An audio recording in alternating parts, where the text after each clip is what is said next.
qu'est-ce qui distingue ce projet-là en audio. Embarquer l'équipe audio trop tard.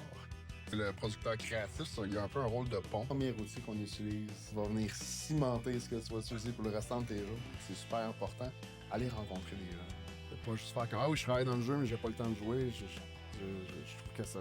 Pour moi, ça fonctionne pas. Ouais. Chef qui passait qui disait tu levais ton œil.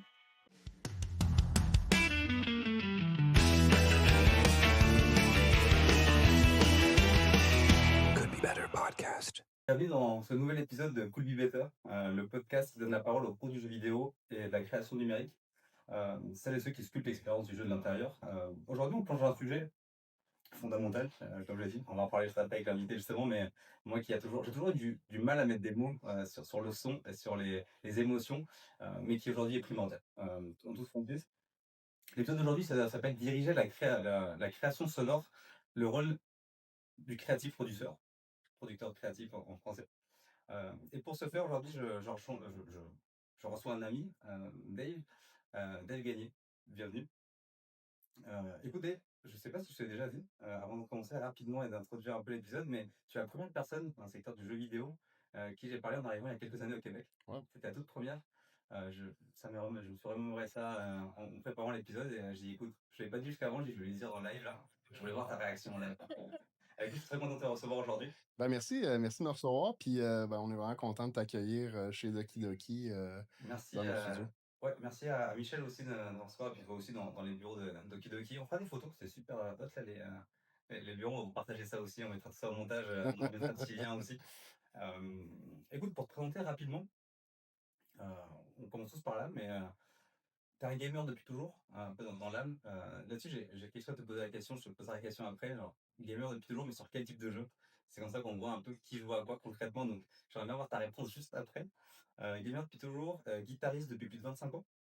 Aujourd'hui, Dave, avec une formation en musique, en images et en vidéo. Euh, Ce que j'aime avec ton parcours, c'est que Dave t'as passé les deux côtés de ta carrière à explorer les deux faces du miroir, on va dire, de la pièce, en triple A indie, suivi indépendant, son et image, et dernièrement création de jeux et en production de services. Tu as commencé t'as commencé ta carrière en post-production vidéo, tu as enchaîné avec les bandes annonces de jeux, puis tu deviens concepteur cinématique chez Ubisoft avant de cofonder Rage Cure Games. C'est grâce à ça qu'on s'est connus d'ailleurs. Oui. En tant que sound designer et producteur. Aujourd'hui, tu es producteur créatif chez Doki Doki. Justement, merci encore une fois de nous recevoir dans leur beau bureau, où tu pilotes la création musicale et sonore sur plusieurs projets en parallèle. Et justement, comme j'ai dit juste un petit peu plus tôt, et je vais le répéter un peu, je pense, mais c'est cette expérience que je voulais amener. Et c'est l'épisode que je voulais, en créant un Polybutter, que je voulais à la base. C'est un des premiers que j'ai eu en tête. En fait, en pensant à ça automatiquement, c'est tout ce mélange un petit peu que tu as avec toute cette vision que tu as des deux côtés un peu de la face et que je voulais amener et qu'on partage un petit peu sur le podcast. Rapidement, je vais te laisser la parole juste après. Le but, c'est pas que moi je parle beaucoup, là. Je pense que je veux te faire parler. Mais juste pour donner un petit peu le squelette, rapidement, on va parler de la direction sonore dans le jeu. On va parler du game feel et du gameplay, le rythme, montage, mise en scène, et de comment on crée des émotions fortes et comment on fait évoluer les émotions, enfin, on fait passer des émotions à travers tout ce gameplay, grâce à l'audio principalement. Bref, comme j'avais noté, j'avais une phrase, j'avais une punchline déjà préparée là. Comment faire en sorte qu'un jeu ne se contente pas de sonner bien, mais qu'il raconte mieux. Donc sur ce, merci d'être là Dave. Merci beaucoup. Comme je disais, je suis vraiment content d'être là. Tu as parlé de type de jeu tantôt, Ouais. le gamer depuis toujours. C'est une grosse réponse. Moi, j'ai commencé à la NES dans le temps. Fait que beaucoup de platformers 2D, du Zelda, les classiques, là, quoi. Puis rapidement, Nintendo 64. Fait que là, on est passé par toutes les étapes de la 3D pourrie, les caméras dans les murs et tout. Mais c'est quand même une époque charnière pour le jeu vidéo, là. Il y a tellement d'avancées qui sont passées à ce moment-là. Je suis content d'avoir pu vivre ça pendant que ça se passait. Puis de voir les limites de la technologie qui t'a repoussé constamment. Puis on a à peu près les mêmes âges. Là. T'as dû vivre un peu la même chose que moi. Là, les nouvelles consoles qui sortent. Wow, tu sais. Aujourd'hui, c'est fou comment est-ce que les avancées sont comme c'est centimètre par centimètre. Là. Il y a encore des trucs très cool qui se passent, là, notamment avec les nouveaux engins, l'IA, les possibilités sont là, mais j'ai l'impression que les grandes avancées technologiques sans dire qu'il y en aura plus. Il y en a des tellement grandes qui sont passées avant que c'est difficile de, de voir à quel point. Complètement d'accord avec toi, ça on les a connus avec, je pense que tu les voyais de console en console à l'ancienne. Ouais. On parlait un peu de son, parce que je voulais parler un peu de musique, mais moi je les ai connus avec les premiers Halo aussi. Je suis un très gros Mhm. joueur de la licence. C'est les chants grégoriens, je sais pas comment Ah, je les écoute encore des fois en m'endormir, pas moi.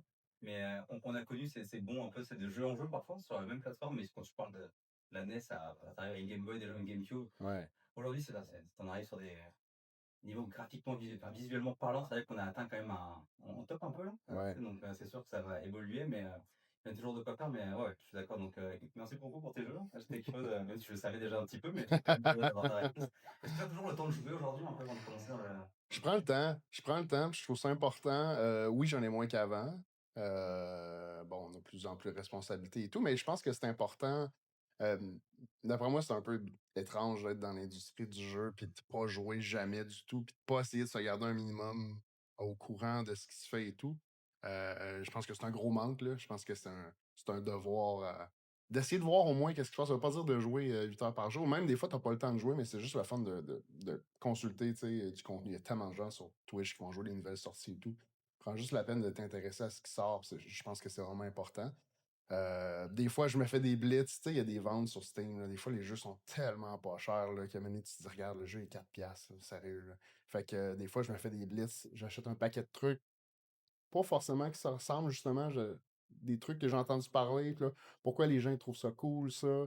Récemment, j'ai essayé Darkest Dungeon, que j'avais pas eu le temps encore d'essayer. Il y a des trucs super cool dans ce jeu-là, notamment au niveau de l'audio, il y a une signature sonore qui est vraiment particulière. Fait que, ouais, je trouve ça important là, de pas juste faire comme ah oui, je travaille dans le jeu, mais j'ai pas le temps de jouer. Je trouve que ça. Pour moi, ça fonctionne pas. Là. Ouais, je te comprends. Je te fais, je suis pas. J'avais vraiment moins en moins de temps là, mais t'as toujours une demi-heure par-ci par-là. Puis comme tu dis, Ouais. je pense qu'on est plus aussi à part de. On regarde plus de vidéos.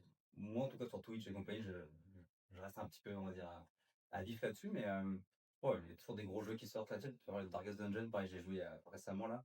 Là où j'ai vraiment pris beaucoup de temps là-dessus, c'est sur Cœur Obscur. Je pense que Hmm. beaucoup en ont parlé, puis on pourra en parler dans la musique aussi. Ouais, Là. ouais. Mais bon, on va pas rentrer en détail là-dessus, parce que ça va partir sur une conversation annexe. Écoute, merci beaucoup encore une fois d'être là. Je suis vraiment content de commencer. Et justement, pour commencer, sans transition, commençons comme ça. On va commencer avec le premier gros axe, diriger la création sonore, donc justement le rôle du creative producer, donc producteur créatif. Le but de ce premier round, ça va être de voir comment est-ce qu'on pilote la création justement musicale dans un environnement du coup multi-projet, parce qu'aujourd'hui tu es en service avec Doki Doki. D'ailleurs, on mettra encore une fois le lien pour voir un peu ce qu'ils font et n'hésitez pas à les contacter. C'est vraiment cool tout ce qu'ils font. Justement. Donc, une première question pour commencer sur le vif du sujet. Comment tu définirais justement ton rôle pour les auditeurs qui nous écoutent aujourd'hui, donc de creative producer aujourd'hui, ce qui te différencie d'un audio directeur classique? Pardon. Oui, je pense que le producteur créatif, il a un peu un rôle de pont. Fait qu'il va faire il va faire un lien entre, on va dire, une équipe de développement, l'équipe audio avec laquelle il travaille. Il peut faire le pont aussi avec d'autres studios externes. Donc, nous, on n'est pas un immense studio, puis on aime ça comme ça parce que ça nous permet d'aller chercher des collaborateurs qui sont vraiment précis sur certains projets. On n'a pas la prétention, par exemple, de pouvoir faire toutes les sortes de musique. Il y a des gens qui font certains styles vraiment précisément, donc ils sont super expérimentés là-dedans.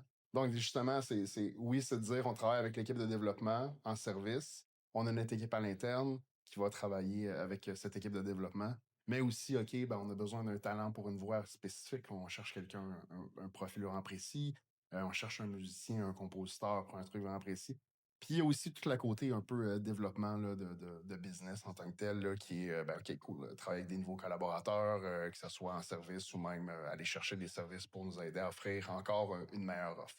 Fait que la différence avec le directeur audio, pour répondre à la question directement, c'est que lui, il va être plus uniquement concentré sur, OK, c'est quoi la direction audio, puis comment je guide mon équipe vers là, mais il est moins là, en train de faire un pont entre différentes équipes. Là. Donc, t'as vraiment un rôle de gestion un peu, Oui, clairement, absolument. pour le coup, donc c'est vraiment un peu ton rôle aujourd'hui. Absolument. Puis ce que j'apprécie vraiment chez Ducky, c'est que j'ai l'occasion, justement, tu sais, genre, on aurait pu se dire, je suis producteur. Le créatif est quand même important dans le titre, au sens où je vais participer beaucoup à la création, étant musicien, étant sound designer moi-même. fait des voix des fois, fait qu'on a l'occasion de faire des trucs qui sont plus créatifs. Fait que c'est le fun parce qu'il n'y a pas une journée qui se ressemble, là, vraiment. Là. Il y a des journées qui vont être vraiment très. Aujourd'hui, c'est gestion, business, blablabla. Puis il y a des journées où je suis en studio complètement. Je vais faire de la musique pendant 3 jours, puis c'est ça. Fait que c'est quand même vraiment cool de pouvoir être dans un environnement qui me permet encore de faire les deux. Euh, sur toutes sortes de projets, sur toutes sortes de choses, c'est vraiment cool. C'est vraiment cool. Très cool. Par exemple, faire un peu le pont sur tous ces projets que tu as. Comment tu organises aujourd'hui toi, ta pipeline audio ou ta pipeline en général, donc en performance ou externe, donc vraiment général, dans cet environnement multi-projet, parce que j'imagine que vous avez quand même, comme tu as dit, un axe un petit peu chez Doki, vous n'êtes pas non plus à faire tous les projets. Comment tu fonctionnes aujourd'hui sur cet aspect-là, c'est en organisation, en outils, enfin, Une chose est sûre, on est multi-projets, puis on essaie d'avoir un beau mélange de projets au sens où on a des projets qui sont très long terme, des développements de jeux avec des équipes et tout ça, des studios qui nous engagent comme leur équipe audio finalement. Puis on a des projets qui sont beaucoup plus courts, des bandes annonces, des trucs comme ça. On va avoir une journée ou deux de travail. Fait que c'est une organisation qui est un peu à deux vitesses, au sens où on prévoit du super long terme, puis on prévoit du très très court terme, au sens où, OK, ben ça, il y a un livrable pour la semaine prochaine. Puis euh, il n'y a pas vraiment de magie, honnêtement. Là. C'est un peu, on est toujours sur les projets long terme. Pour ça que quelque chose arrive, ben cool, OK, on met ça sur la glace pendant une journée ou deux, puis ensuite, cool, on passe sur ce projet-là, puis on revient. Fait que c'est un peu, on est un peu toujours en train de se demander, OK, c'est quoi les prochains deadlines, autant à long terme qu'à court terme.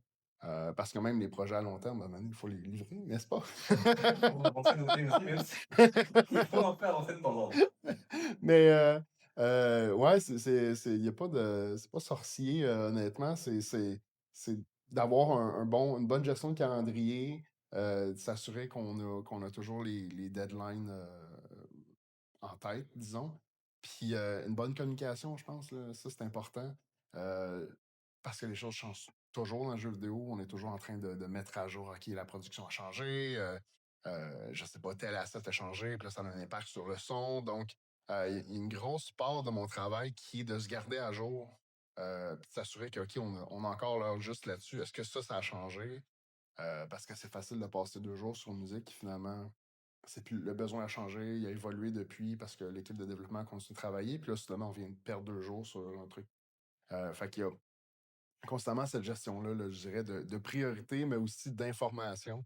Puis de s'assurer que, OK, cool, on est le plus au courant qu'on peut l'être là, sur les projets qui s'en viennent. Là. Ok, ça faisait un peu écho avec ma prochaine question, justement, sur les erreurs que tu vois le plus souvent, possiblement, si on fait un post-mortem, typiquement, ouais, les erreurs les plus fréquentes que tu vois, typiquement. Oui, oui, je pense que ça fait. Je pense qu'on était déjà dans le sujet un peu.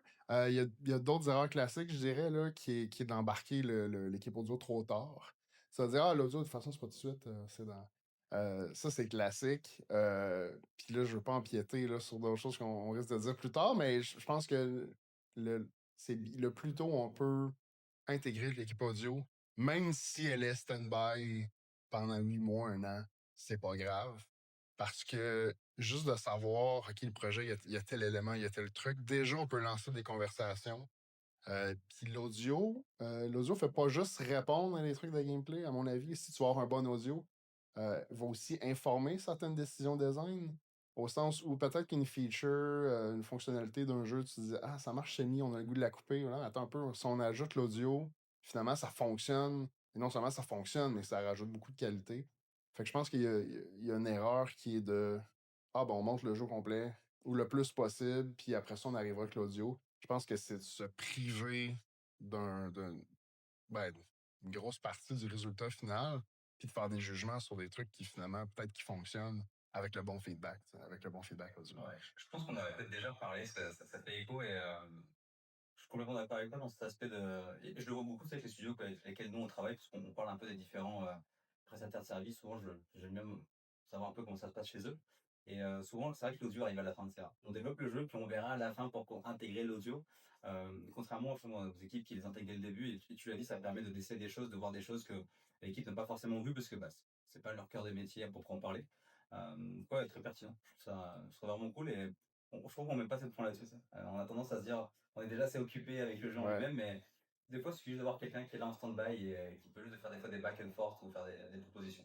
Ça serait Clairement, ouais, puis on a des beaux projets en ce moment où il se passe exactement ça, où les équipes, très tôt dans le développement, ils ont porté une grande attention au son. Puis ils ont dit, OK, ben, faut qu'on embarque l'équipe de son le plus tôt possible.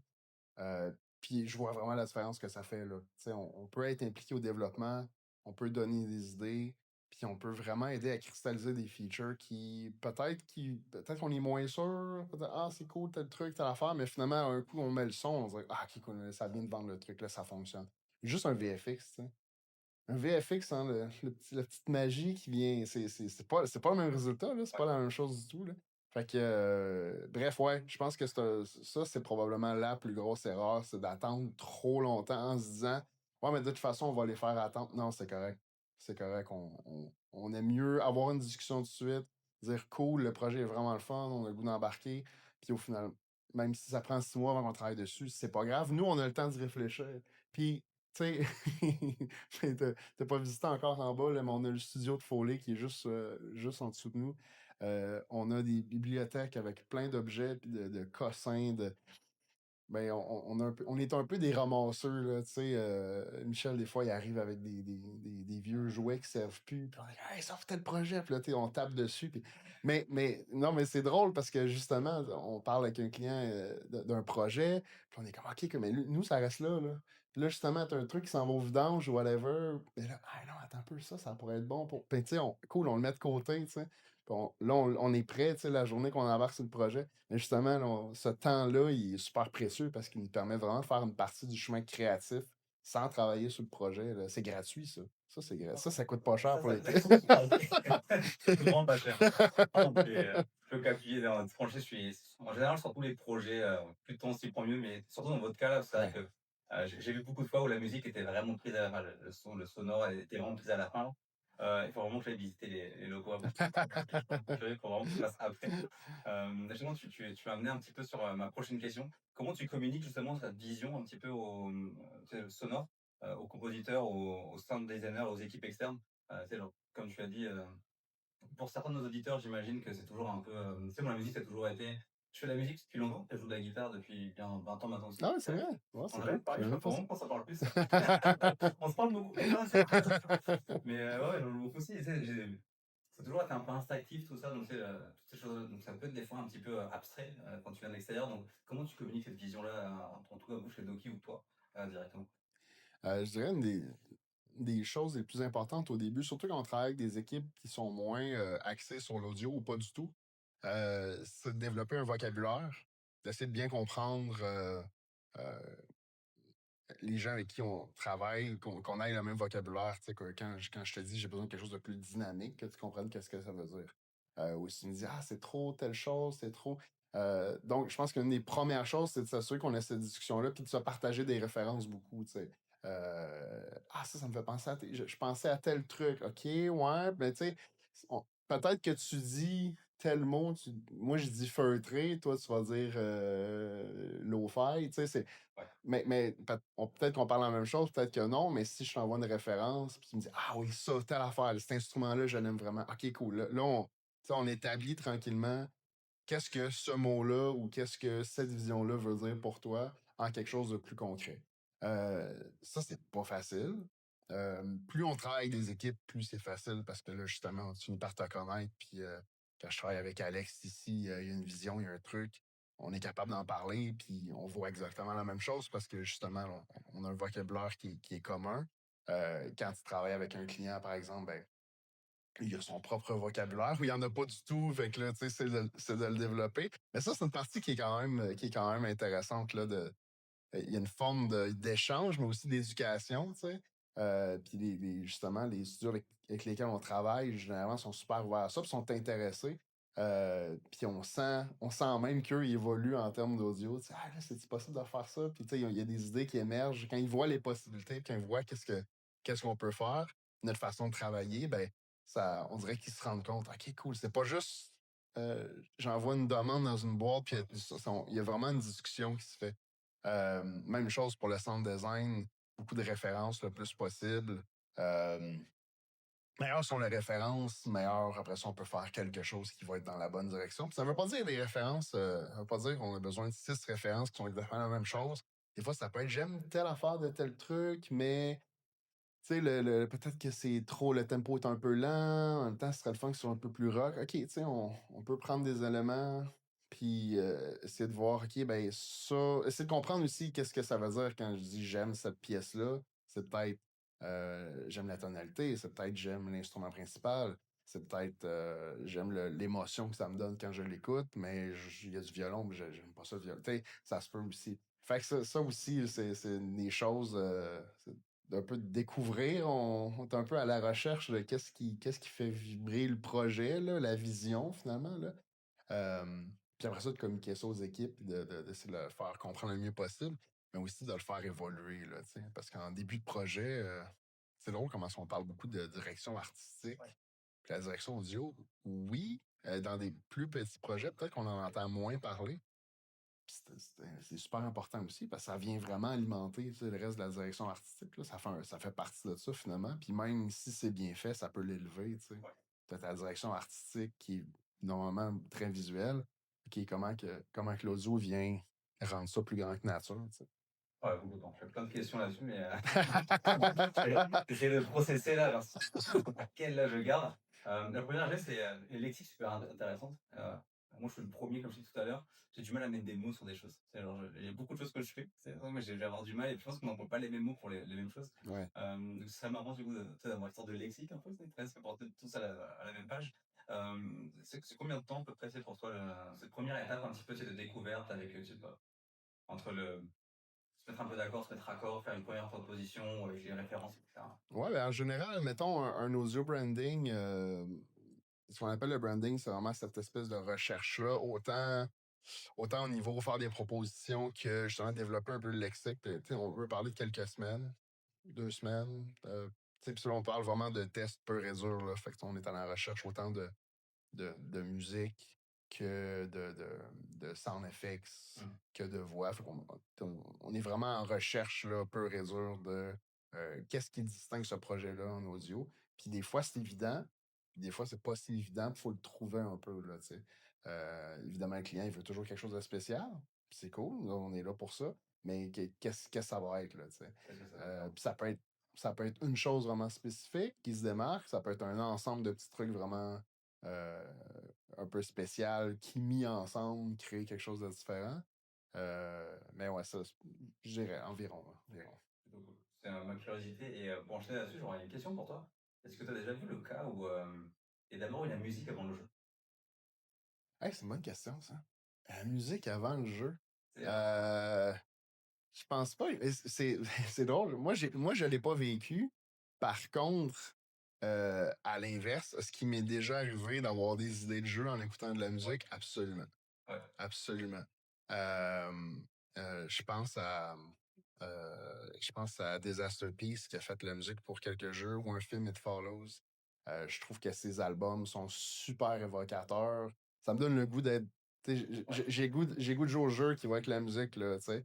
Euh, après ça, est-ce qu'il y a des gens qui ont déjà fait ce processus-là, je suis convaincu. Moi, ça m'est jamais arrivé, mais c'est ça. Ça m'est déjà arrivé de ah, ça serait quoi le jeu qui va avec cette musique-là? Clairement. Là. Puis ça prouve à quel point que c'est évocateur, puis c'est fort, la musique, là, ouais. Ouais, je pense qu'on l'a tous vécu. C'est un bon film, la musique vient rehausser un peu. Ou des fois, un mauvais film, la musique aide quand même. Ouais? Au début, ça va pas faire toute la différence souvent, parce que si le film est mauvais, il est mauvais.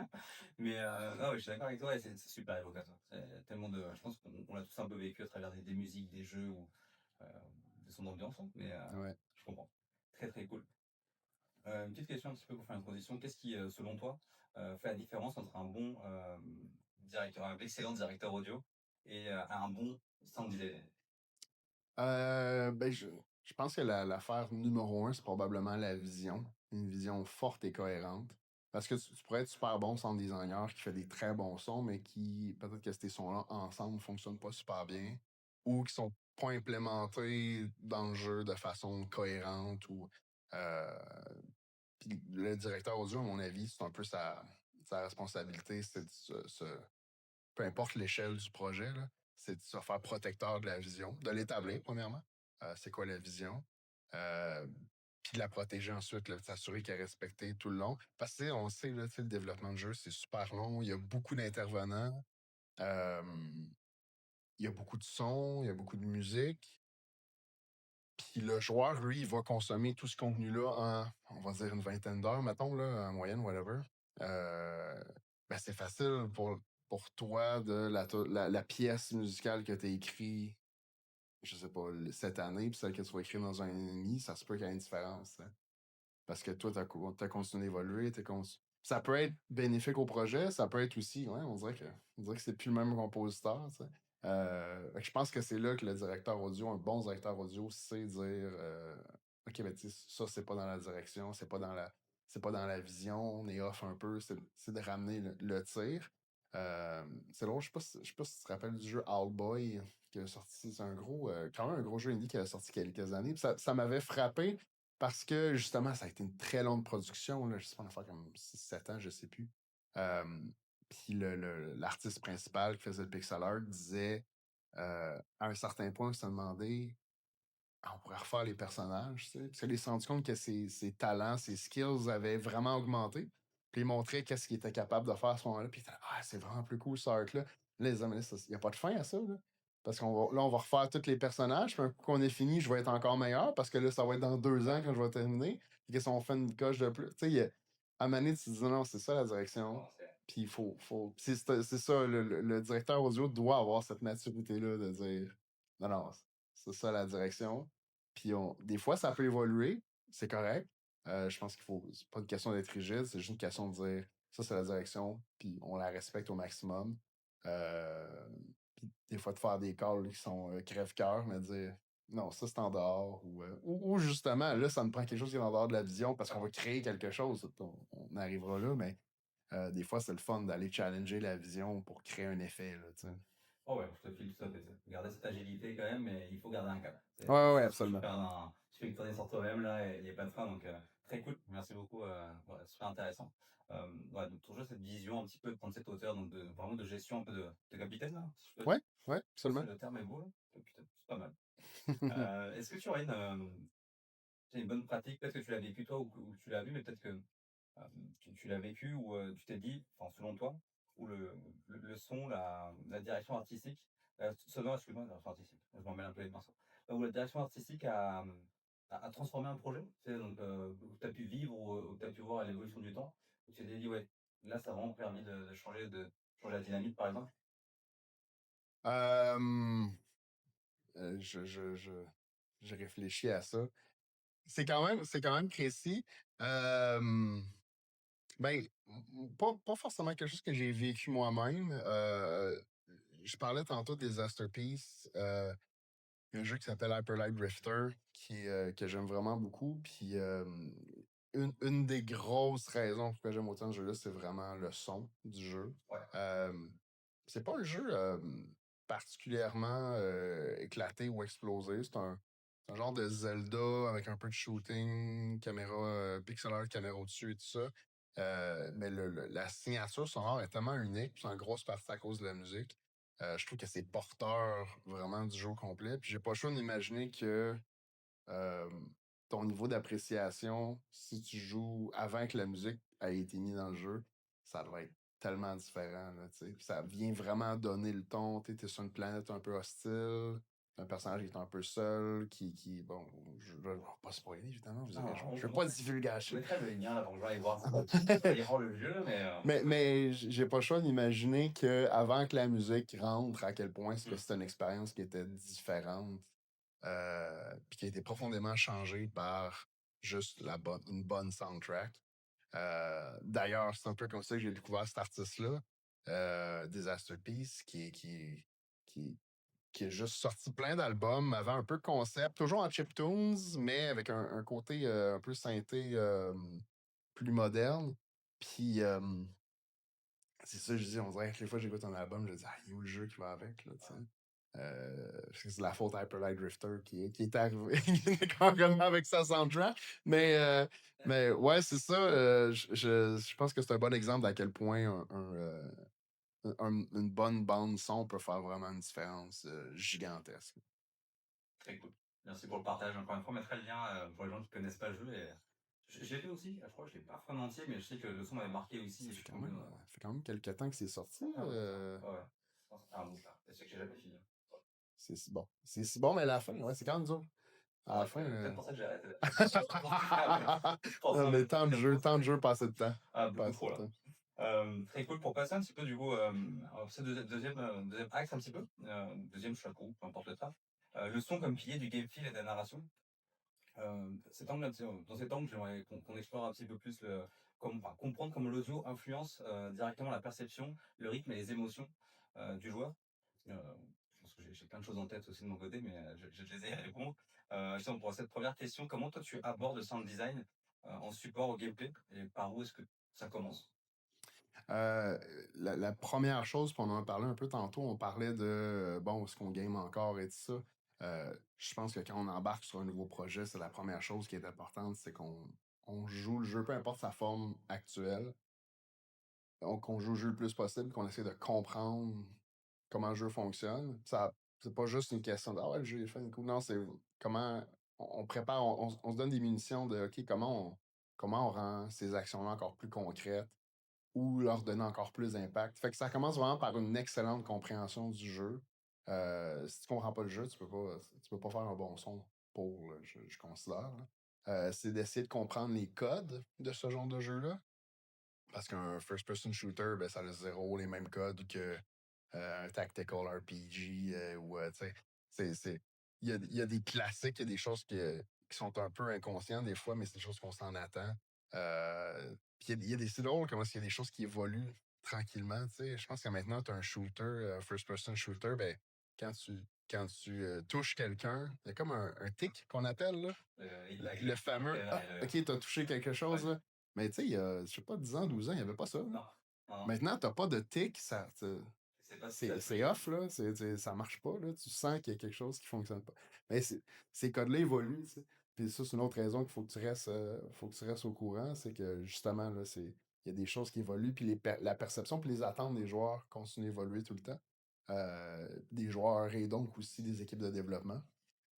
Fait que je pense ça. Je pense que la première chose, c'est de bien comprendre à quel genre de jeu on a affaire, c'est quoi les codes qu'on doit respecter, ou au minimum les comprendre. Si on décide de briser ces règles-là, c'est jamais des règles, mais si on décide de briser ces règles-là, bon, on le fait consciemment et non pas juste parce qu'on ne savait pas qu'ils étaient là, ces règles-là. Là. Le tic, c'est un exemple. Puis, fait que ça commence par là, là. Je me suis un peu perdu. Je pense que la question, c'était... Ouais, par où est-ce que tu commences et comment tu abordes le sound design? Ouais, C'est par au support au gameplay et par où est-ce que tu commences? Mais ouais. t'es sur le Je pense, ouais, c'est ça, ça me ramène. Oui, c'est ça. Puis après ça, ben, c'est discuter avec les équipes, savoir c'est quoi les fonctionnalités qui sont là, qui sont en place. Parce qu'évidemment, il y a ce qu'on peut constater, il y a aussi ce qui s'en vient, qui n'a pas été développé encore. Ça peut avoir une influence sur comment on va vouloir aborder le son. Les systèmes, l'engin, c'est sûr que c'est important aussi. C'est un Unity, un Unreal. Est-ce qu'il y a un middleware? Un Wise, un Fmod. On aura l'occasion d'en parler un peu plus. Mais c'est le genre de. On regarde c'est quoi l'état des lieux, qu'est-ce qu'on qu'est-ce qu'on a, avec quoi on travaille, puis ensuite on peut commencer à façonner qu'est-ce que ça peut devenir, tu sais, puis qu'est-ce qu'on peut apporter à ce projet-là. Mais si on comprend pas d'où on part, c'est un peu la c'est base, hein. difficile. Là. Mais j'ai souvent vu des fois un peu plus tard, mais Ouais, super intéressant.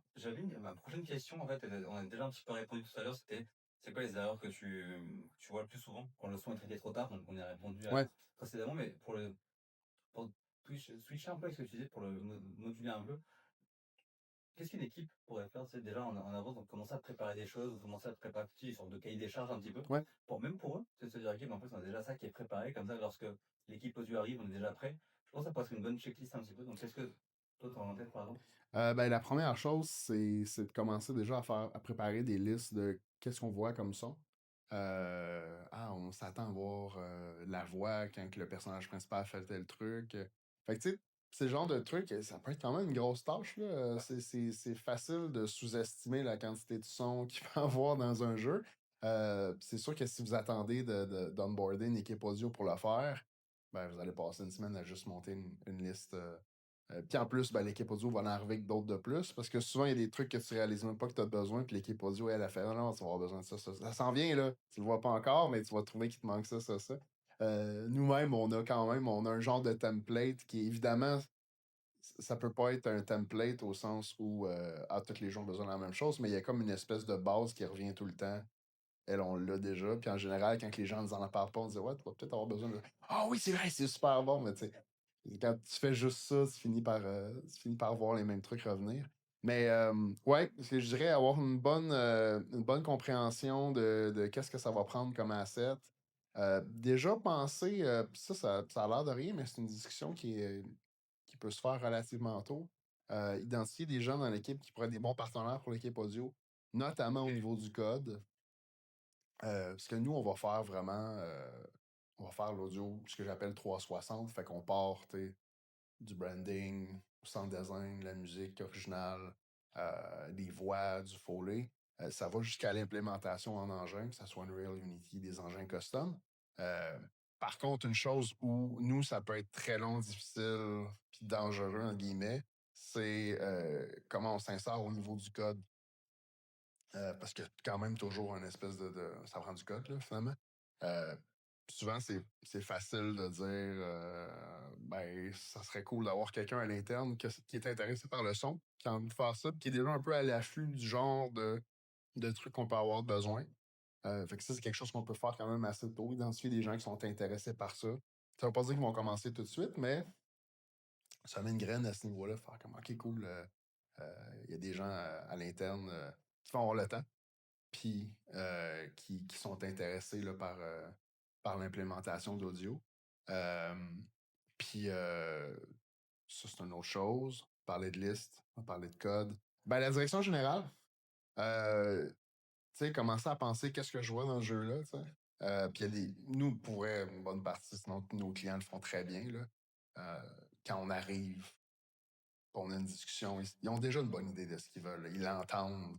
C'est pas concret, c'est flou un peu, c'est comme regarder une image flou, mais tu sais, il y a quelque chose qui se dessine, puis il y a quelque chose qui s'impose un peu naturellement. Puis nous, notre travail, c'est d'être capable de mettre le doigt dessus, tu sais, puis de venir mettre la, la loupe, là, tu sais, pour que, OK, là, on a le focus, là, tu sais. Ça, je pense que je dirais, c'est les premières bonnes étapes, là. Ça, avec ça, on a un bon fondement de, OK, on va pouvoir bien travailler. Ça va être efficace surtout, là. Très cool. Merci beaucoup pour pour le chat.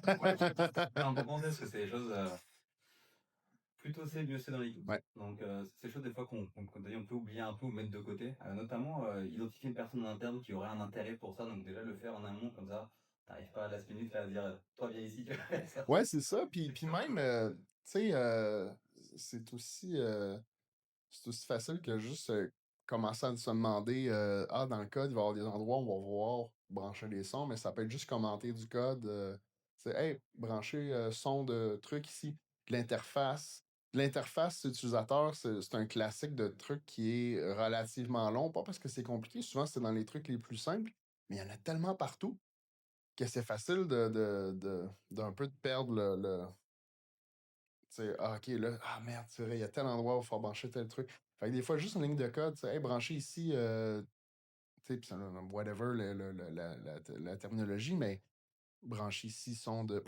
Puis, fait que quand on est rendu à le faire, ben déjà, il y a du code commenté à quelques endroits, puis c'est plus facile de repérer facilement. Ah oui, on s'attend à voir tel truc là. Puis c'est des trucs qu'en montant l'interface utilisateur, ben tu l'as, là, il est monté là le code. Cool, là, ça marche, parfait. Ben, on s'attend à voir quel comportement. Ben, on peut déjà commencer à faire un travail de fond qui va être beaucoup plus rapide après, là, qu'après ça, passer dans l'ensemble des scripts où il y a de l'interface. Ah, merde, c'est où qu'on voulait mettre telle affaire, tu sais. Ce qui se fait aussi, ce qui est bien correct, c'est juste probablement plus long d'essayer de le faire comme ça. Voilà. C'est de Petit ça truc. approche. Petit truc. C'est des trucs très bons trucs. Hein. Il y a quelqu'un à l'avoir vu là, très très bon truc. Je fais ça un peu de temps, mais dans le pun là, mais pour ceux qui sont non audio, on va dire, est-ce que tu pourrais expliquer le mix, le timing, la spatialisation en quelques mots, enfin quelques Ouais. vraiment simples pour les gens comme moi d'ailleurs. Même si j'ai des notions là, mais Ben, on va commencer par le mix. Donc, ben, le mix, c'est tout simplement la balance des volumes. volume, fréquence aussi, beaucoup.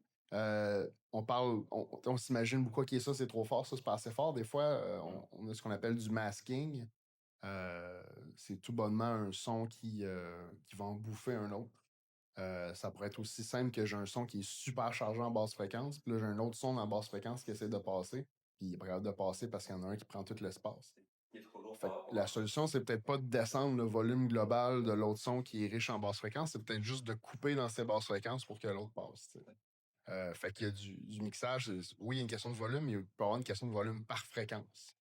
Fait que c'est quelque chose qu'on fait beaucoup, justement, venir filtrer des sons à certains endroits pour dire, OK, ben là, il est encore là, son volume il est fort, mais on vient bouffer dans ses basses fréquences pour que tel autre objet passe. Bon. Fait que le mix, il y a toutes sortes de techniques, il y a toutes sortes d'affaires, mais essentiellement, c'est gestion des volumes et tout ça. Tu me dis spatialisation. Spatialisation, ça se porte autant au jeu 2D que 3D. C'est vraiment où est-ce que l'objet, où est-ce qu'un son vient dans l'espace. Puis il y a deux trucs différents. Il y a des objets qui sont spatialisés, puis il y en a qui seraient non spatialisés. Souvent, les interfaces utilisateurs, ben, c'est juste comme si ça flottait en avant de toi dans le vide. Là. Euh, non diégétique là, qu'on appelle. Là, comme c'est pas attaché à rien dans l'environnement. Comme si tu avais une musique qui provenait d'un radio, ben c'est diégétique. Tu vois la radio dans l'environnement, il produit du son, puis tu vois l'objet qui le produit, puis il y a une logique. Là. Fait que, si ta radio, ton petit radio, il est à ta droite, là, ben tu veux pas que le son vienne de là. T'sais. Donc, la spatialisation, c'est ça. C'est l'espace, l'espace 3D qui va affecter aussi le volume, puis l'ambiance. Fait que si t'es dans une grotte, puis un son spatialisé dans une grotte, ben, tu t'attends à ce qu'il y ait un écho, tu t'attends à ce qu'il y ait une réverbération, versus une pièce toute petite où le son va être beaucoup plus sec. Je pense que tu avais un troisième Et le aspect. troisième, c'était le timing. Le timing. Ben, le timing, ça va vraiment dépendre. Là. Je pense que ça s'applique beaucoup au niveau des animations, entre autres. Là. Donc, à quel moment un son est joué. Est-ce que c'est ça que tu veux dire par timing? Donc, ça peut être aussi quand une musique est lancée, tu sais, à répondre à un feedback, mais on aura peut-être l'occasion d'en parler plus tard. Mais c'est ça, c'est quand est-ce qu'un son est joué, comment il est répété aussi? Est-ce que c'est une boucle, comme une ambiance? Est-ce que c'est un son qui joue une fois? Est-ce que c'est une séquence de sons? Par exemple, je sais pas, tu es dans un jeu puis tu reçois plein de sous parce que tu as bou, bou, bou, bou, bou, bou. Tu sais, exactement. Est-ce que la séquence, c'est une séquence qui est toujours la même? Est-ce qu'elle monte à l'infini selon, tu sais? Bon, il y a plusieurs, ce qu'on appelle, mettons, des loops ou des one-off, que OK, ça joue une fois, puis c'est tout, là. La musique, il y a un peu le même principe. T'as de la musique qui va être en boucle. Tu vas avoir ce qu'on appelle des stingers. C'est comme une ponctuation musicale qui joue une fois, tu sais. Je sais pas, il s'est passé telle affaire, puis là, tu sais, des, des, des, des cuivres là, qui s'emportent pendant un instant. Mais, tu sais, ça peut être un stinger qui vient juste appuyer un truc, mais ça joue pas en boucle. Là, tu sais, c'est vraiment un moment précis. Ouais. Écoute, parfait. Ça me permet de. Pour nous initier d'en savoir Voilà. plus. Très cool. Pour continuer un peu sur après les explications et définitions, là.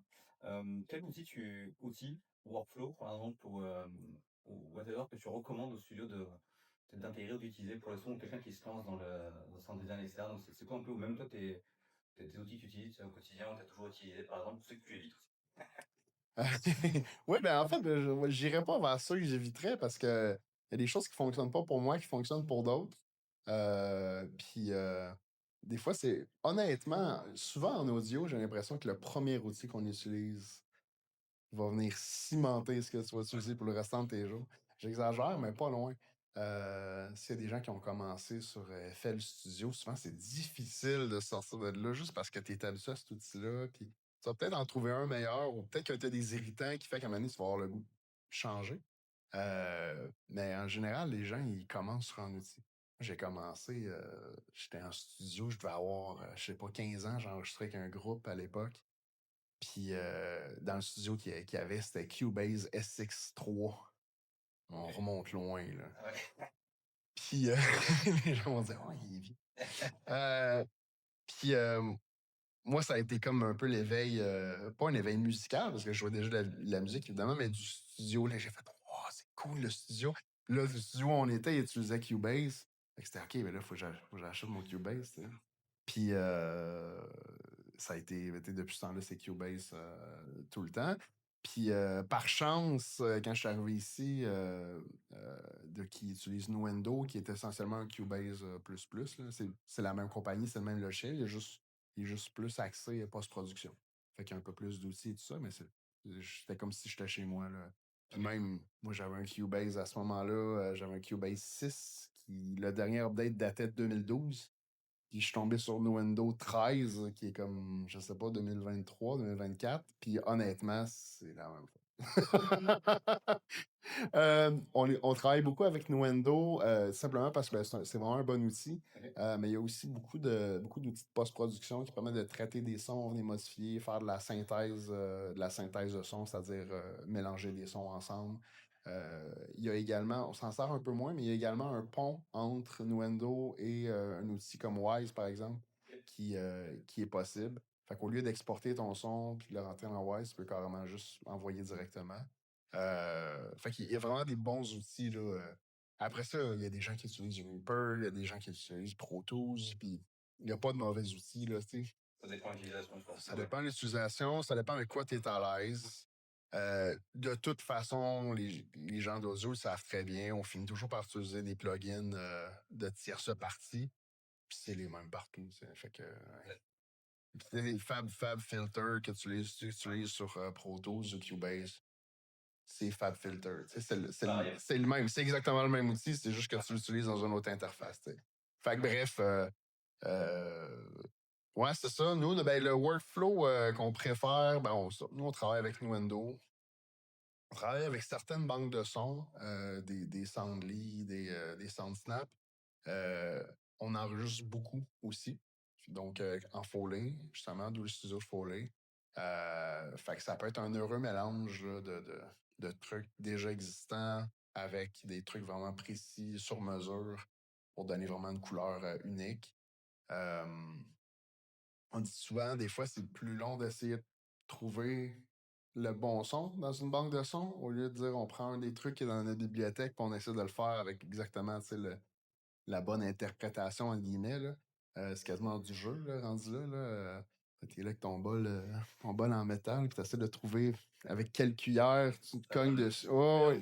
Avec l'expérimentation. Là, t'as exactement le son que tu recherches. T'sais. Puis des fois, dans la banque de sons, il n'existe juste pas. T'sais. Ou même s'il existe, il y a 1000 personnes qui l'ont utilisé, puis il est moins unique.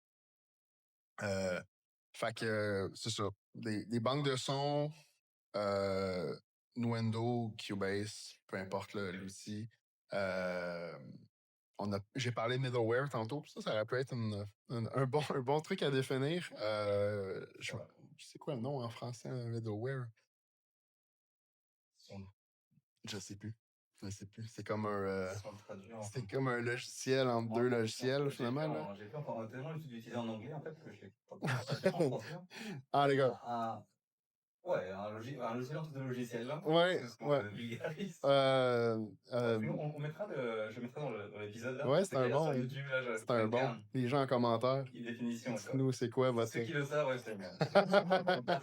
C'est pour ça que les gens, ils suivent. Là, trichez pas, là. Laisse passer, moi, j'ai googlé. Il n'y a pas Affordance de l'India Asylum qui a fait une application avec un paquet de termes. Peut-être que ça s'est traduit là-dedans. On les salue. On les salue, on mettra le lien aussi pour aller voir si c'est bon. Donc, pour en revenir au middleware, le middleware, c'est vraiment un outil qui permet d'implémenter du son dans les jeux. On pourrait dire j'implémente le son directement dans Unity ou Unreal. Souvent, c'est très limité au niveau des outils qui sont là. Le middleware, ça permet en fait de créer comme une espèce d'engin dans l'engin. C'est un engin audio finalement qui vient remplacer celui qui est dans, par exemple, Unity ou Unreal. L'avantage de ça, c'est que ça crée vraiment un environnement qui est connu pour le concepteur sonore. Parce que, par exemple, Wise, c'est toujours Wise. Après ça, oui, il est connecté à un autre jeu qui est un environnement inconnu, parce que les productions sont différentes. Mais justement, ça crée comme une espèce de bulle de sécurité que, OK, cool, mon Wise, je sais comment il fonctionne. Puis une fois que la connexion, si on veut, entre le Wise puis le Unity, le Unreal est faite, tu travailles en environnement connu, puis tu sais comment ça va réagir à ce que tu vas faire. T'sais. Fait que le middleware, c'est à ça qui sert. C'est d'enlever enlever beaucoup de pression sur l'équipe de développement pour développer des outils qui permettent de faire du son, puis donner une liberté au sound designer. Par exemple, Wise, la façon que ça fonctionne, c'est beaucoup par événement. Fait qu'en gros, si tu dis en code, quand il se passe telle affaire, joue tel événement. Un événement, ça peut être ce que tu veux. Ça peut être joue un son, ça peut être descend tel volume, ça peut être un exemple concret, c'est, je sais pas, mon personnage est sous l'eau. OK, ben on va venir filtrer toutes les hautes fréquences, fait qu'il y aurait juste des basses fréquences, puis on va mettre un genre de trémolo dans le son, puis ça va. Ben, c'est un comportement qui est quand même relativement complexe, si tu veux le coder à la main, mais si c'est un event-wise qui dit en code, OK, là, je détecte que mon personnage est sous l'eau, je le dis à Wise, Wise fait I got you, puis là, tu fais ce que tu veux pour aller chercher ce résultat-là, tu sais. Puis après ça, si tu veux le modifier, ben tu le modifies dans Wise, puis tu n'as pas besoin de le modifier dans Unreal, par exemple, tu sais. Parce que c'est le même événement qui dit Hey, je suis rendu sous l'eau. Fait que ça vient nous donner à nous beaucoup de flexibilité, beaucoup d'outils vraiment spécifiques que nous, on sait quoi faire avec, sans avoir à Ah, on veut faire une modification, il faut que je reporte le programmeur, faut que. Fait que c'est super puissant et simple à la fois.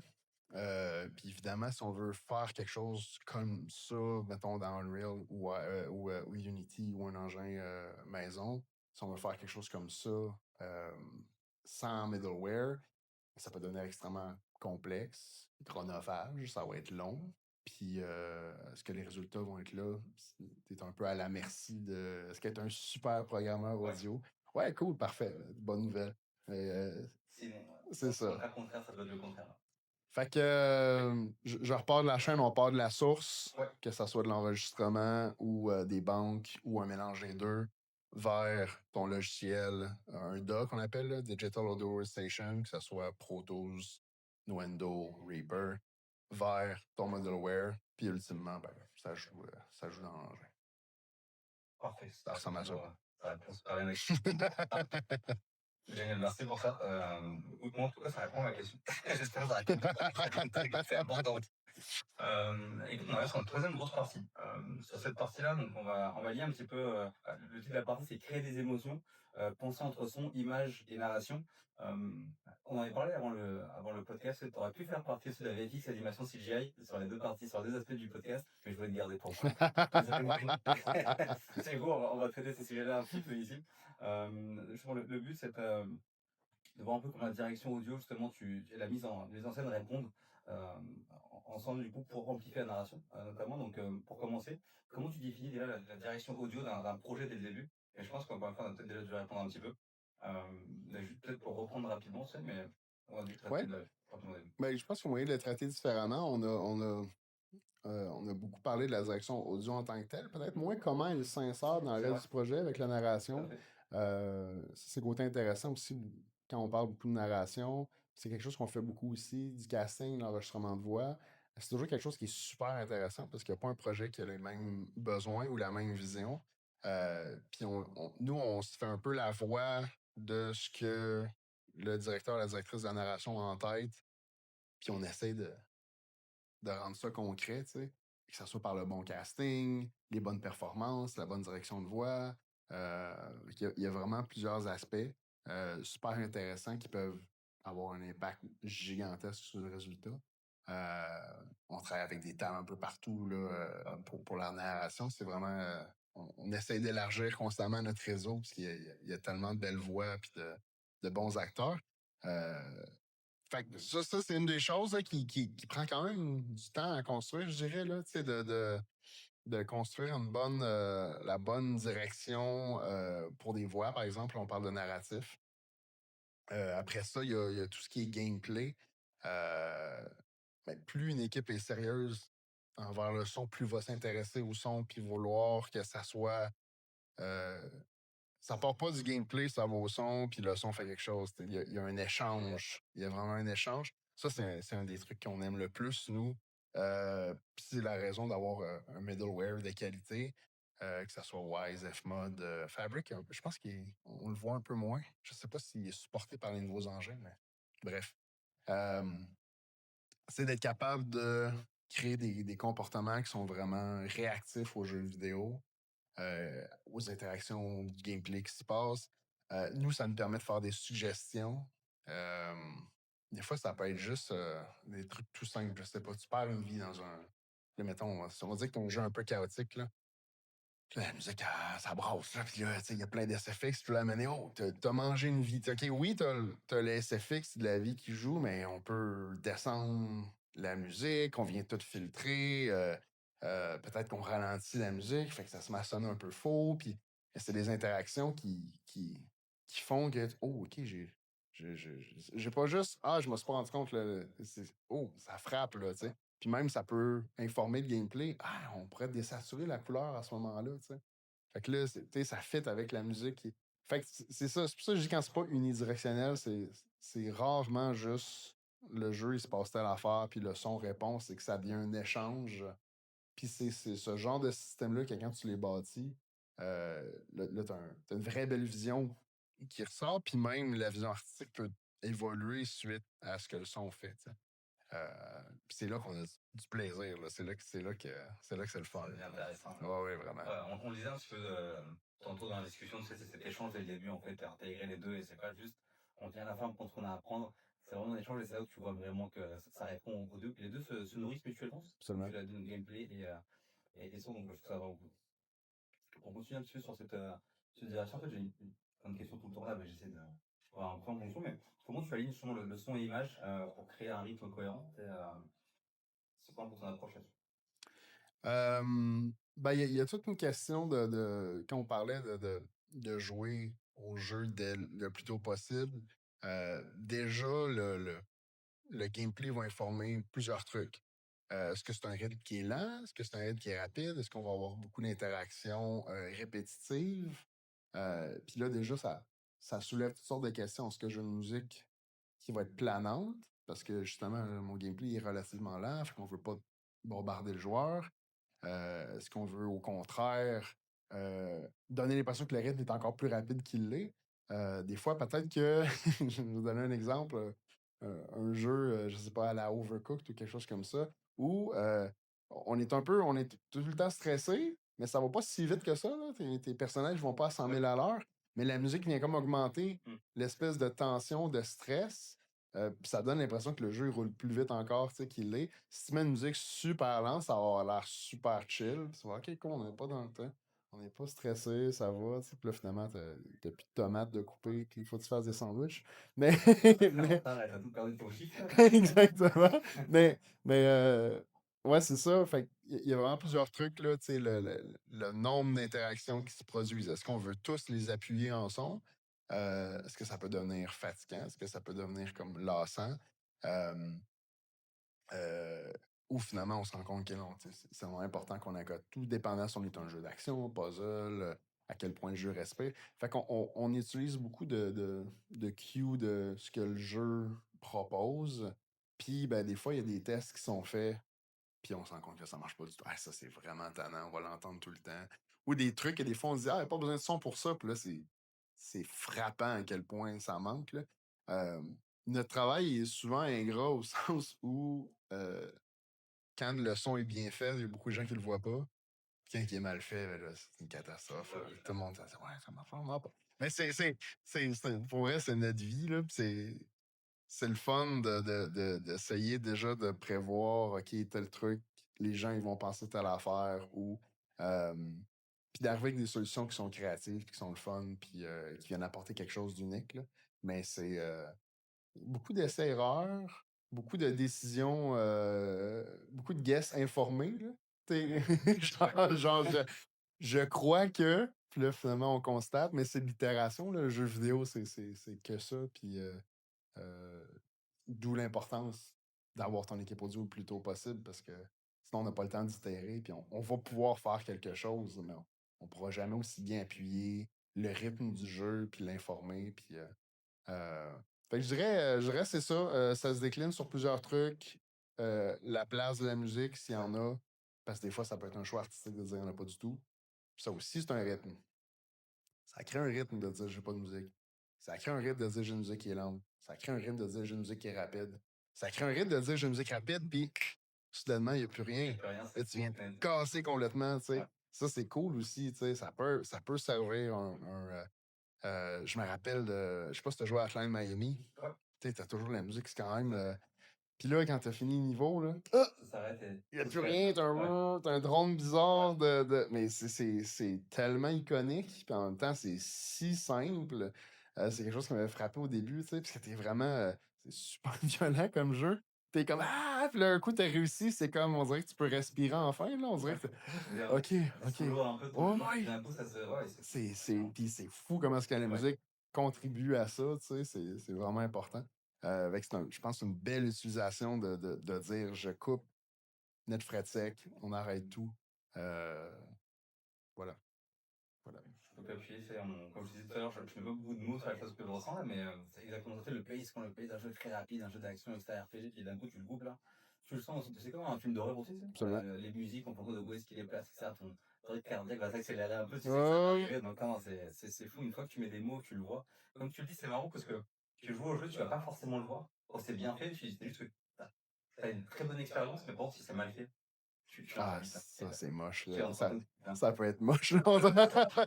Donc Puis, ça, puis t'as c'est- l'impression là. puis ouais, puis des fois, c'est pas toujours facile en tant qu'auditeur ou joueur de mettre le doigt dessus. Là. C'est juste, le gameplay il est moche, mais peut-être qu'il est correct le gameplay. Là. C'est Mais, juste, c'est fou comment est-ce qu'on peut vraiment tout scraper avec un mauvais son.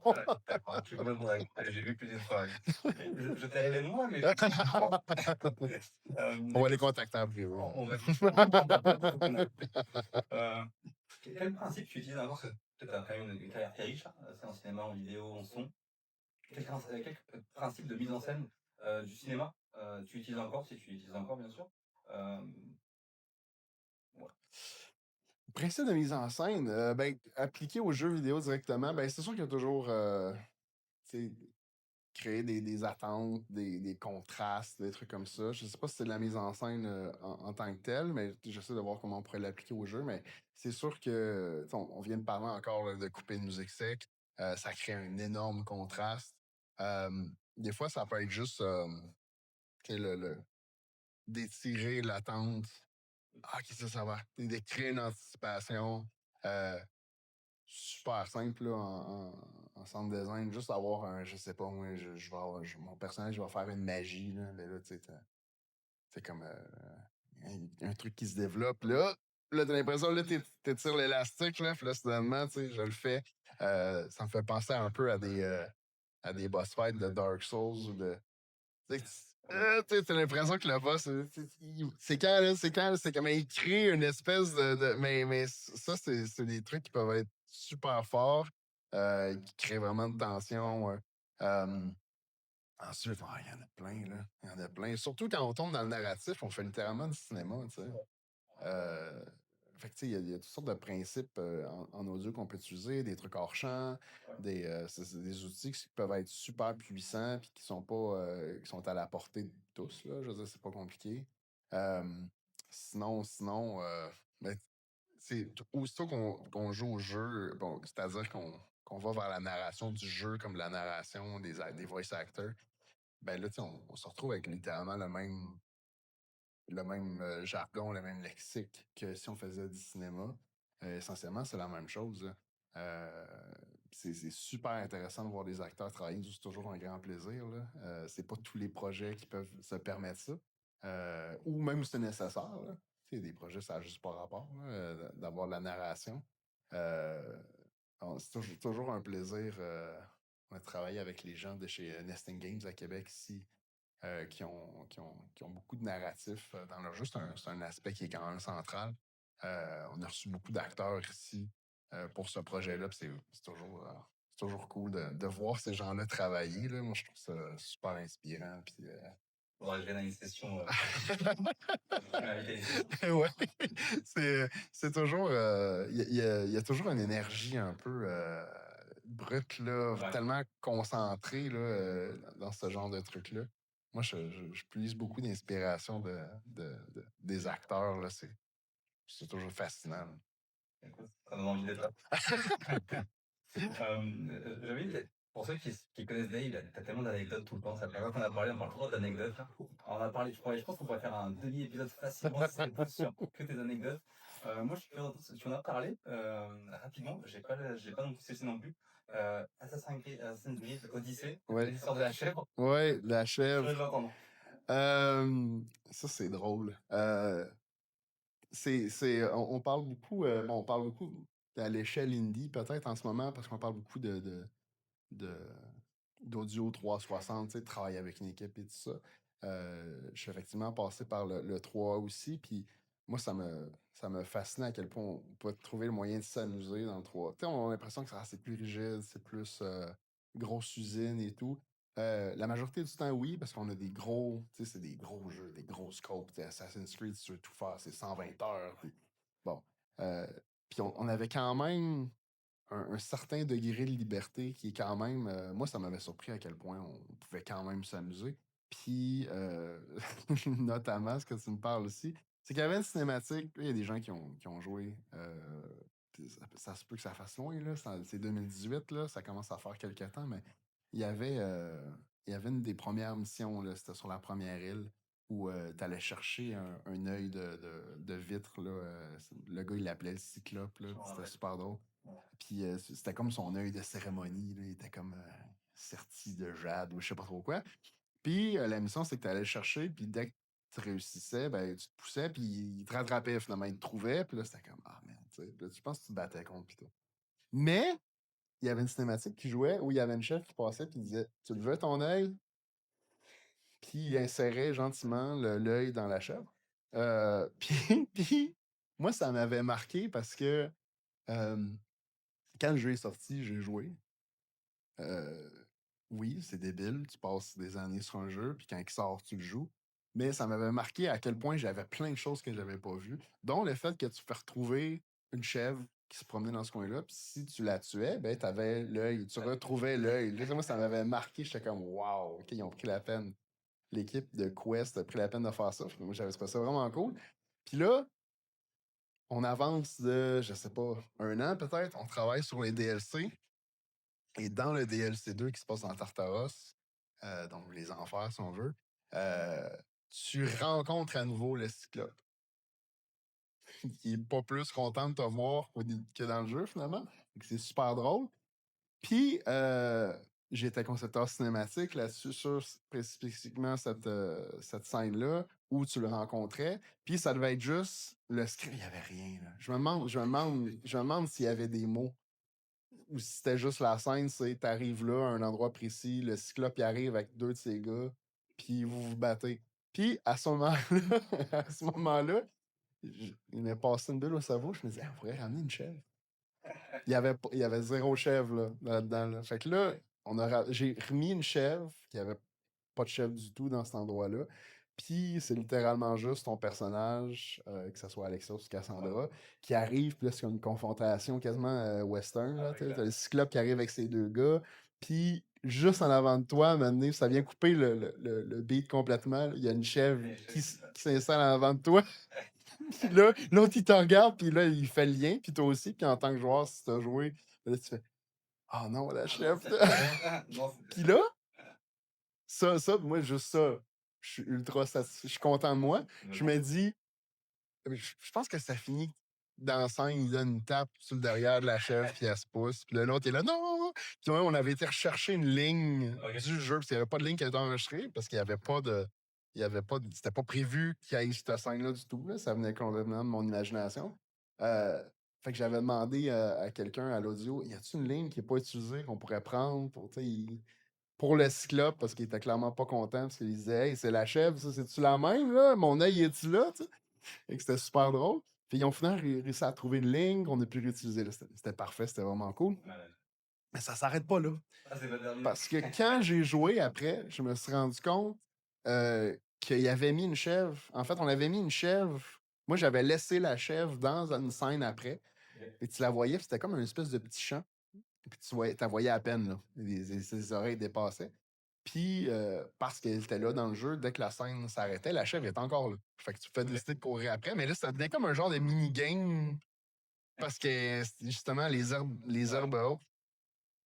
Fait que là, moi, je trouvais ça super drôle. Tu sais, je me disais, hey, là, c'est cool ce tatouage. Et là, il y a quelqu'un dans l'équipe de Kite tout, qui a fait, hey, ça serait drôle, on pourrait mettre un autre œil. Fait que là, si tu butes la chèvre, tu reçois l'autre œil. Là, j'étais comme, wow, mais. Fait que tout ça est parti de, hey, ça serait vraiment drôle de mettre la chèvre. Puis là, ben, c'est ça. Tu peux avoir le deuxième œil du cyclope dans Tartaros. C'est Pour moi, je trouvais ça magique. Ah, Je trouvais ça ça m'a magique. un peu de liberté, comme tu dis. C'est pour ça que je me rappelle pas de. J'ai fait le DLC aussi, mais je me rappelle pas d'acheter, j'ai pas couru derrière. Écoute, il y a peut-être 12 personnes qui Ouais. l'ont vu, mais moi, ça me fait marrer cette histoire-là. Que tout ça est là, puis c'est parti de rien, en fait, là, parce que c'était pas écrit, c'était pas. Puis ça, c'est drôle parce que les writers étaient quand même, ils travaillaient avec des contraintes au niveau des lignes qui étaient assez importantes parce que, bon, ça coûte cher enregistrer la voice-over. En plus, ça doublait toutes les lignes parce qu'il y avait Alexos et Cassandra. Donc, ça créait cette espèce de besoin d'être relativement contraint en termes de lignes. Puis en même temps, ben, forcément, plus de lignes voulait dire plus de travail pour les concepteurs cinématiques. Tu sais, ça se traduisait. Puis nous, on trouvait toujours un moyen de se rajouter de la job. Ah, il n'y a pas de ligne dans ce dialogue-là. OK, qu'est-ce qui pourrait se passer? En fait, des fois, c'était pire encore. Si on n'a pas de ligne, fait qu'il faut me rajouter plus d'action pour qu'il se passe quelque chose. On trouvait toujours le moyen de s'amuser avec ça. Ouais, ça, c'était ça, c'était une belle anecdote. Vous ne connaissez pas celle-ci, on peut vraiment se faire un épisode. À chaque fois, bah, je m'en déjà raconté tellement à chaque fois. C'est par contre maintenant aussi, je les reprends, je dis, je passe le mot dans l'écosystème. Que je suis vraiment cool. Merci beaucoup pour l'anecdote. C'était vraiment super. Je vois un peu le temps qui file. On va se poser un petit peu du coup pour venir sur la conclusion. Même si j'avais plein de questions à te poser, je pense qu'on aurait pu vraiment partir sur un 2h30, 3h là facilement. Justement, pour clore un petit peu, tu sais, je pose souvent les mêmes questions, un petit peu, trois petites questions. Le conseil que tu aurais aimé recevoir en début de carrière, sinon tu as quand même fait beaucoup de choses, mais un conseil que tu aurais aimé avoir ou que tu pourrais te donner aujourd'hui, toi. Absolument. Je pense qu'il y a deux choses, c'est jamais aussi vrai qu'aujourd'hui, là. Plus ça va, plus c'est important. Travailler, oui, sur ses skills, travailler sur ses aptitudes, c'est super important. Aller rencontrer des gens, là. Aller rencontrer. Puis à Québec, on est chanceux, on a le Flambeau. Il y a toutes sortes d'événements à la console, des game jams. Euh, Montréal, il y en a aussi, là, tu sais, il y a plein de rencontres, même de game audio, il y a des trucs avec la guilde qui s'organisent, des fois c'est public. Aller rencontrer des gens, aller serrer des mains, évidemment, tu sais, toujours un moyen de pas s'immiscer dans une conversation, mais l'industrie est super cool, là. Au Québec, les gens sont super ouverts, c'est facile d'avoir des conversations. Puis vous pouvez avoir les talents que vous voulez. Si personne ne vous connaît, ça va être vraiment difficile d'inclure, d'intégrer le milieu. Je pense que ça passe par là, là. Puis je vois des gens qui sont super talentueux, puis tu les découvres, t'es comme, comment ça se fait que je te connaissais pas, tu sais? Moi, c'est malheureux, tu sais, pour ces gens-là, parce que c'est peut-être qu'il y a quelqu'un d'un peu moins talentueux qui a des bons contacts qui va réussir à rentrer, tu sais. Bref, moi, c'est vraiment. Puis même moi, mon aventure chez Lucky a commencé comme ça. Euh, je passe sur une autre anecdote. Je sais qu'on se cause dans le temps, mais je me permets. J'ai fait un game jam avec une équipe. C'était en 2018, le Pixel Challenge, que ça s'appelait. Puis j'étais chez Ubi à l'époque. Puis j'ai décidé de m'inscrire dans un game jam comme concepteur cinématique, non, concepteur audio. Puis dans la catégorie audio et tout ça. Fait que c'est vraiment une catégorie à part. Puis c'est là que j'ai rencontré Michel, en fait. J'avais gagné le prix de la meilleure conception sonore. Il me dit, ah, tu cherches pas une job? Puis là, je suis comme, ben, je travaille chez Ubi. Ah, dans l'audio? Non, pas en tout. Puis là, il était comme, rien, donc. Fait que là, puis on a toujours gardé contact comme ça. Puis je sais pas, comme 6 ans plus tard, on s'est mis à travailler ensemble, mais tu sais, c'est justement, si j'avais pas fait cet événement-là, on se serait pas rencontrés. On se serait peut-être rencontrés plus tard, mais tu sais, euh, aller voir les gens de l'industrie. On a vraiment cette chance-là d'avoir une industrie au Québec qui est super ouverte. Les gens sont fins, les gens sont cool. Puis ça va pas vous garantir une job, mais si personne ne vous connaît, ça va être hautement plus difficile, là. Écoute, moi c'était pareil avec toi, c'est qu'en fin de compte, nous c'était encore, je crois que ça remonte à LinkedIn complètement. Ouais. On s'est parlé rapidement, donc, mais moi c'est parti, je suis plus jeune que toi dans l'écosystème ici à Montréal, Québec, mais les gens sont vraiment cool. Tout le monde est Ouais. super ouvert à ton image. Et, très bon ami aujourd'hui. Et, Merci. ça fait plaisir. C'est pas que pour les caméras, je te dis à toi, mais ouais. Moi, tu connais ma partie visée aussi que je fais souvent, mais tellement d'opportunités, de personnes, de rencontres que tu fais vraiment en off et pas forcément y aller avec un esprit, c'est de je vais pour juste faire du business, pour parler aux gens que je veux, juste parler aux gens, c'est Ouais. toujours cool de.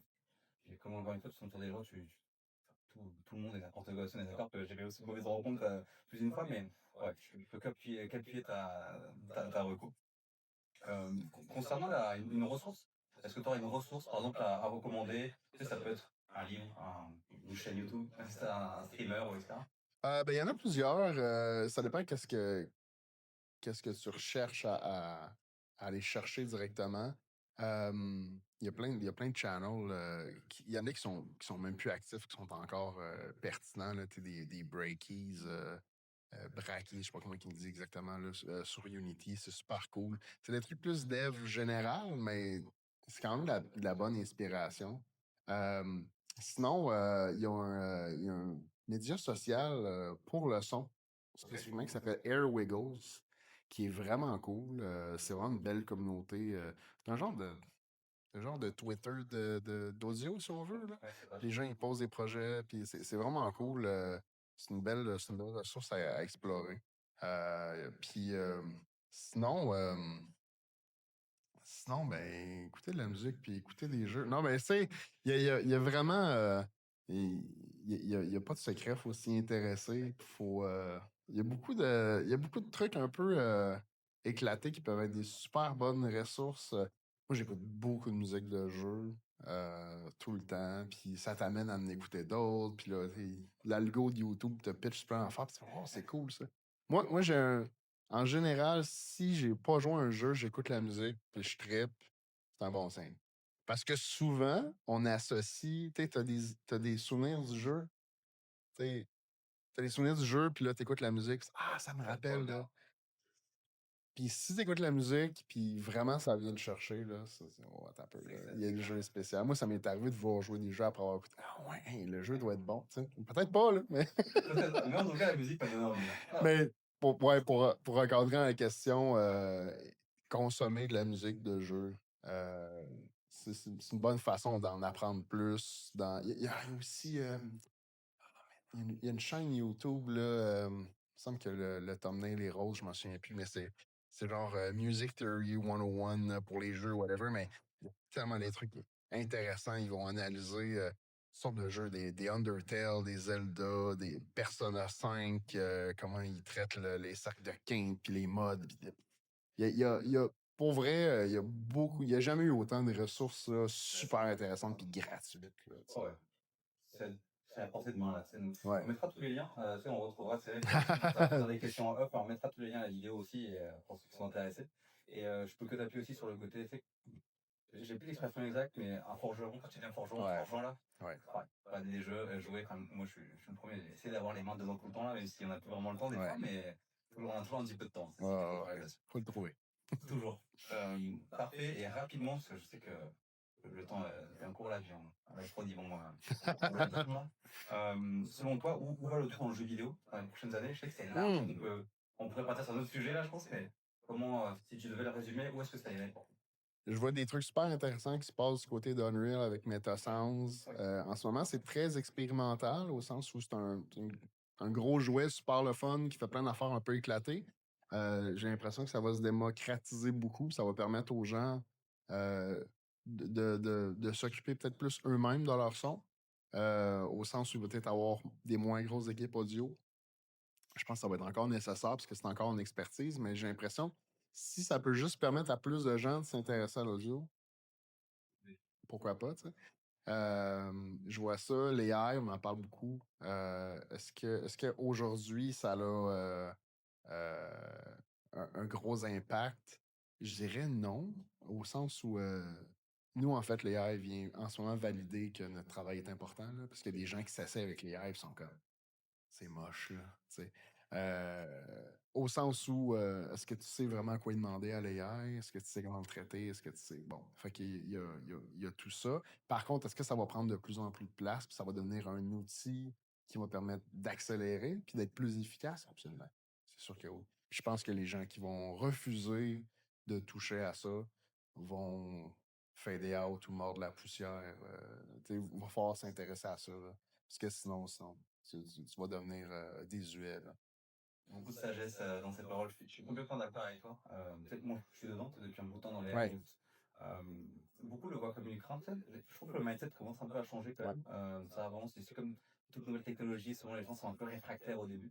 Et plus ça avance, et plus on voit un petit peu l'intérêt. Et quand tu comprends vraiment que c'est un outil qui va te faire gagner du temps et te tester des itérations rapides, Ouais. c'est là où tu comprends son intérêt et tu commences à l'utiliser. Mais je suis complètement d'accord avec toi. Et je redis beaucoup de sagesse dans cette partie. Écoute, merci beaucoup, Dave. C'est toujours un plaisir de discuter avec Un toi. Je suis plaisir. très content de t'avoir eu sur le pod. J'ai envie de t'avoir en premier sur le podcast. Ta place, tous les pods sont super et je suis vraiment content. Et merci pour cette discussion. Moi, je voulais vraiment rappeler, à chaque fois qu'on en parle, tu en apprends toujours, hein.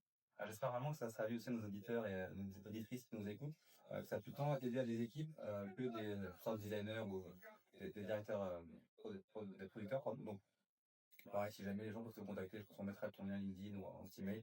N'hésitez pas à aller voir les copains de chez Doki, ce qu'ils font, c'est vraiment cool. Encore une fois, merci pour cette approche, y compris les anecdotes sur la chaîne. Merci beaucoup, ça me fait On apprend plaisir. beaucoup plus avec ça. Et puis nous, on se retrouve pour un prochain épisode dans un mois. Maureen revient dans je reprends les dates parce qu'en fait, on sera évidemment on enregistre un peu en avance. Donc on revient je veux dire au prochain épisode avec Maureen. Ce sera plus simple, je pense. Et on se retrouve très bientôt. Merci beaucoup, Dave. Merci. On mettra tous les liens des vidéos et les références aussi. Et encore une fois, merci à Doki pour les locaux, à toi aussi pour ton temps et tout ton partage d'expérience. Et on se revoit bientôt. Merci beaucoup. Be Better Podcast.